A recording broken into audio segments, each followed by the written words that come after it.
नमस्कार दोस्तों, हिंदुस्तानी नॉलेज में आप सभी का स्वागत है। तो दोस्तों, हाल ही के दिनों में Indian navy chief admiral R Hari Kumar के द्वारा भारत सरकार को ये कहा गया था कि यदि फ्यूचर में भारत सरकार के द्वारा इंडियन नेवी के लिए कोई फाइटर जेट परचेस करती है तो इनके हिसाब से सबसे ज्यादा बेस्ट फाइटर जेट है राफेल मरीन, क्योंकि ये नाव की भारत के रिक्वायरमेंट के हिसाब से सही बैठता है, बल्कि ये भारत के बजट में भी है। जबकि भारत सरकार के द्वारा किसी और देश से फाइटर जेट परचेस करने जाती है तो वो राफेल मरीन के मुकाबले काफी ज्यादा महंगा मिलेगा। लेकिन दोस्तों, आपके मन में ये ख्याल आ सकता है कि हमारी मानसिकता ऐसी है कि यदि हमें कोई भी चीज हमें महंगे से सस्ती दामों पर मिले तो हमारे दिमाग में ये कहता है कि उसमें कोई ना कोई खामियां जरूर होगी, नहीं तो ऐसा क्यों कोई देश अपनी फाइटर जेट या फिर अपने कोई भी वस्तु को सस्ते दामों पर बेचेगा। तो इसका जवाब एडमिरल हरि कुमार के द्वारा काफी ज्यादा बेहतरीन तरीके से दिया गया है। दोस्तों,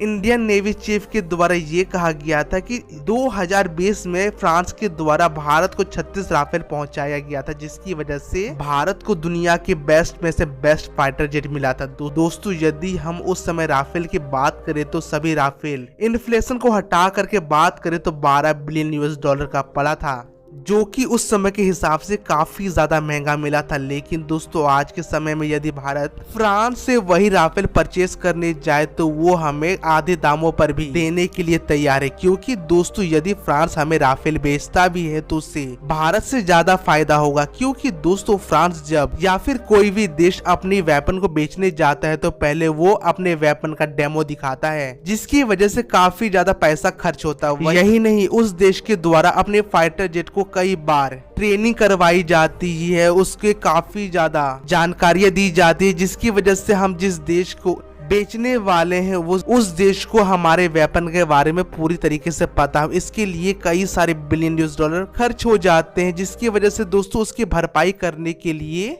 जो सेल करने वाला देश है वो सभी को वेपन के अंदर ही इंक्लूड कर देता है, जिसकी वजह से जो हथियार हम खरीदने वाले हैं उसकी महंगाई और ज्यादा बढ़ जाती है। लेकिन राफेल के साथ ऐसा नहीं है दोस्तों। भारत पहले से ही राफेल को परचेस करने से पहले राफेल के बारे में पूरी तरीके से जानकारी लुटा चुका है, और राफेल की जो ट्रेनिंग है वो भारत के वायु सेना जल सेना को पूरी तरीके से मिल चुकी है, जिसकी वजह से राफेल को लेने में ही भारत की समझदारी है। दोस्तों, मैंने कल की वीडियो में ही बताया था कि हम यदि किसी और देश से वेपन परचेस करते हैं तो इसके नुकसान में से एक नुकसान है कि इसकी जो पार्ट पुर्जे है वो हमें दूसरे देश से परचेस करना होता है। तो इससे क्या भारत को नुकसान नहीं होगा? दोस्तों, यहाँ पर फ्रांस के द्वारा ये पहले से ही क्लियर कर दिया गया है कि यदि भारत के अंदर यदि राफेल को भेजा जाता है फ्रांस के द्वारा तो कई सारे यूनिट्स भारत के अंदर ही बनाया जाएगा, और वहाँ पर एक मैन्युफैक्चरिंग यूनिट भी सेटअप की जाएगी, जिसकी वजह से वहाँ पर कई सारे पार्ट और पुर्जे की व्यवस्था पहले से ही की जाएगी। यदि ये पार्ट पुर्जा खत्म हो जाता है तो भारत खुद से ही ये कैपेबल होगा कि वो अपने पार्ट पुर्जा को खुद से बना सके। दोस्तों, ये बिल्कुल भारत के लिए बहुत ही ज्यादा अच्छा डील है, जिसकी वजह से हम ना कि फ्यूचर में खुद से ही